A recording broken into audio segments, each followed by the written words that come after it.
Prácticas sexuales diversas. ¿Qué es eso? ¿Quién con quién? Mi nombre es Andrea y el día de hoy quiero hablarte un poquito sobre la diversidad en las prácticas sexuales. Para empezar, vamos a hablar qué es diversidad. Bueno, el ser humano pues es súper complejo, ¿no? Entonces no podemos esperar que haya solamente un tipo de ser humano. Entonces, bueno, aquí vamos a empezar con qué es el sexo y qué es el género, ¿sí? Hablamos que el sexo es lo biológico y el género, por ahí se menciona que, pues bueno, es cómo un hombre o una mujer está destinado ante una funcionalidad social. Es decir, yo lo diría como el género es todo aquello que nosotros pensamos, sentimos, decimos, hacemos, queremos, de acuerdo a nuestro sexo biológico, de acuerdo a que lo que la sociedad nos dice que debemos querer, sentir, decir, hacer, etcétera, etcétera, de acuerdo a nuestro sexo biológico. Muy bien, sexo asignado al nacer es como le podríamos llamar a aquello que nos dice, como el médico, nacemos y nos dice es esto. Ok, bueno, pasando a tu tema. Entonces, hay que ir aclarando qué es la preferencia. Hemos escuchado preferencia, ¿no? Preferencia genérica, preferencia sexual, orientación sexual, etcétera, etcétera. Esto es, ¿con quién quiero yo compartir? ¿Con quién quiero estar? Ya sea con un hombre, con una mujer o con alguien que no sea ni hombre ni mujer, ¿no? Entonces, aquí hablamos que la preferencia es con quién comparto. Hablamos también sobre la identidad.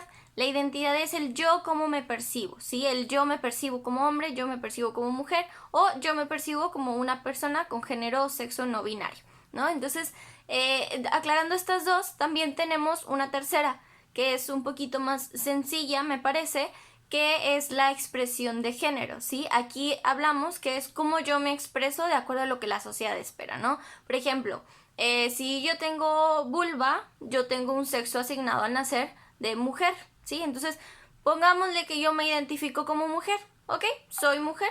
Sin embargo, de alguna forma, quizá mi expresión de género pueda ser masculina, ¿sí? Yo me he visto como un asociado a algo masculino o quizá a mí me gustan las actividades asociadas a lo masculino, etc. Entonces, creo que ahí va quedando claro, ¿no? Bueno, entonces ya tenemos aquí como parte de lo que le vamos a llamar diversidad, ¿sí? La diversidad en cuanto al qué prefiero yo, con quién quiero compartir, cómo me identifico y cómo expreso mi sexo o mi género, ¿sí? Bueno, entonces hasta ahí vamos. Ahora, pues bueno, al haber tanta diversidad, pues caemos en que hay desigualdad, ¿sí? Hay desigualdad porque pues finalmente no todos nos tratamos de la misma forma. Y aquí vamos a empezar con que la palabra estereotipo, ¿sí? Aquí caemos en que nosotros hacemos como un estigma, hacemos un conjunto de ideas de una persona o de una característica. Entonces, a eso le vamos a llamar estereotipo. Es decir, si lo hablamos de estereotipo de género, yo puedo pensar, bueno, una mujer, yo ya me imaginé que todo esto tiene una mujer, ¿no? Y que así es, así piensa, así se viste, así dice, etc. Ahí nos lleva a tener un prejuicio. Cuando yo veo a una mujer, entonces yo ya me voy a imaginar que tiene todo esto, ¿no? Hablamos de mujer, de hombre, hablamos incluso de estereotipos en otros ámbitos, ¿no? Hablamos de, no sé, un médico, un contador, un arquitecto, ¿sí? X cuestión. Entonces, bueno, ahí nos vamos a un prejuicio, ¿ok? A que yo cuando veo a esa persona con esa característica que yo asocio a algo, pues ya tengo como una idea general, ¿no? Entonces, aquí es donde entramos en estigma. El estigma, la palabra incluso viene de antes cómo se marcaba físicamente con quemaduras o con cortaduras las personas para determinar como esas son esclavas o esas personas están mal, esas personas como no te le acerques, ¿no? Entonces el estigma viene de un prejuicio o de un estereotipo que está rechazado. Es decir, yo asumo que esta persona es tal, de acuerdo a la característica que yo tengo mi concepto de estereotipo. ¿Ok? Entonces, además de asumir eso, asumo que eso está mal, ¿sí? Entonces, por ejemplo, si nos vamos al mismo ejemplo de la mujer, si para mí mi estereotipo de mujer es tal, no les quiero dar ejemplos, pero bueno, por ahí lo que ustedes crean como que va encasillado en el ser mujer. Y además tengo un estigma ante las mujeres, porque digo, las mujeres están mal, o los hombres están mal, o los médicos están mal, etcétera, ¿no? Entonces eso me lleva a un estigma, y eso finalmente pues me lleva a discriminar. ¿Por qué? Porque cuando vea a alguien con esa característica, llámese ser mujer, llámese una profesión, llámese un corte de cabello, lo que sea, automáticamente pues yo la voy a rechazar porque tengo un estigma ante ese estereotipo y pues eso me hace tener un prejuicio, etcétera, etcétera, ¿no? Entonces ahí vamos quedando claros. Pues bueno, finalmente todo esto me lleva a discriminar. ¿Por qué? Pues bueno, buscamos aquí esta parte de quizá quitar algún derecho o creer que no debe tener un derecho por el hecho de peinarse así, por el hecho de ser hombre, de ser mujer, por el hecho de haber estudiado tal cosa, por el hecho de dedicarse a tal cosa, ¿no? Entonces, eso finalmente pues nos lleva ahí como a un choque entre ciertos grupos. Y pues bueno, creo que hasta aquí vamos bien. Finalmente, pues bueno, vamos a hablar sobre las prácticas sexuales como tal. Una práctica sexual, pues es un acto relacionado a lo erótico que pues me lleva ahí a algún placer o me lleva a practicar o buscar algún placer, ¿no? Entonces, primeramente hablamos del placer, hablaríamos del deseo sexual. El deseo sexual pues es algo también relativamente prohibido, ¿no? Es algo que en su momento también se ha dicho como está mal y ahí cae en un estigma. Entonces, bueno, el deseo sexual es permitido más para algunas personas que para otras. Y aquí podríamos entonces entrar con el tema o con el concepto de lo que es el patriarcado. El patriarcado, pues bueno, lo podremos resumir porque finalmente podríamos hablar y hablar y hablar de esto, ¿no? Entonces podríamos decir que pues es como el mundo en el que vivimos está hecho por y para hombres, ¿no? Entonces, desde ahí pues vemos que el hombre a lo largo de la historia ha tenido y pues ha como reforzado cierta superioridad ante otra población, ¿no?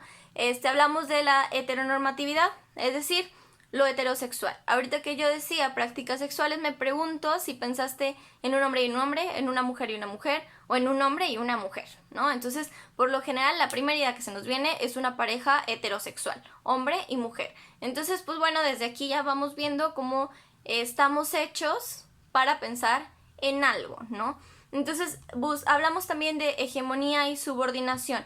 Es decir, si hablamos de masculinidad hegemónica, es decir, la masculinidad ideal, ¿sí? La que tiene así como todos los derechos, la que tiene todos los privilegios.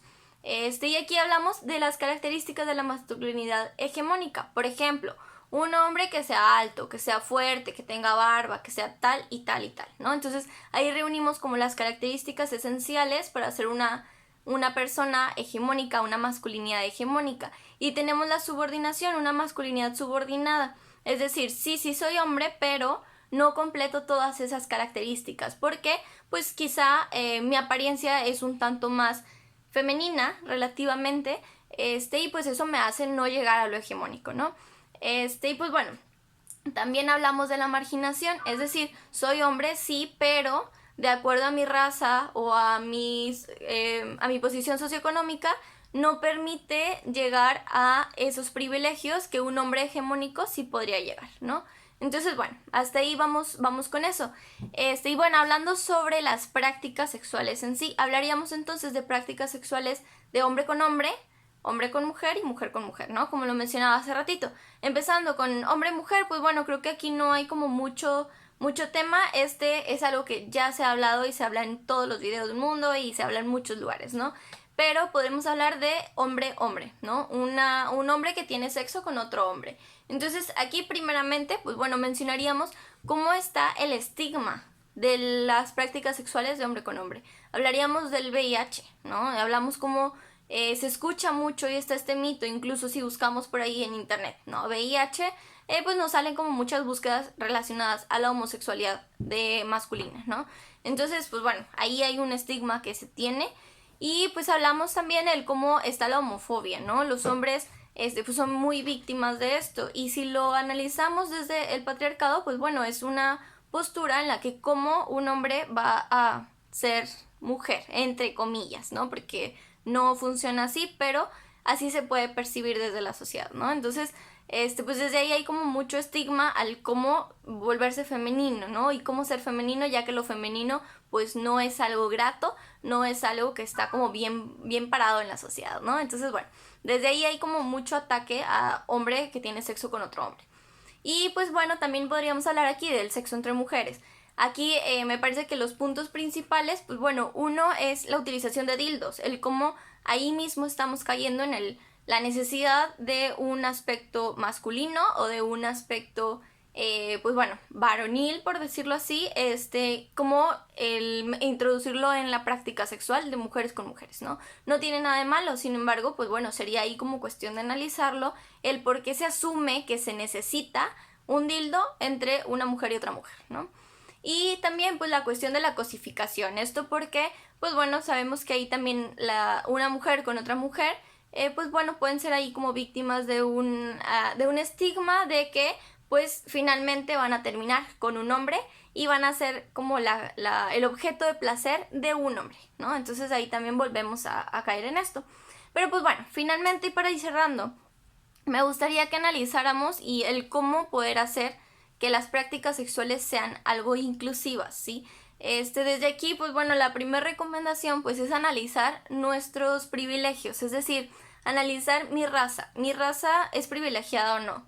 Por ejemplo, la raza blanca pues es privilegiada, ¿sí?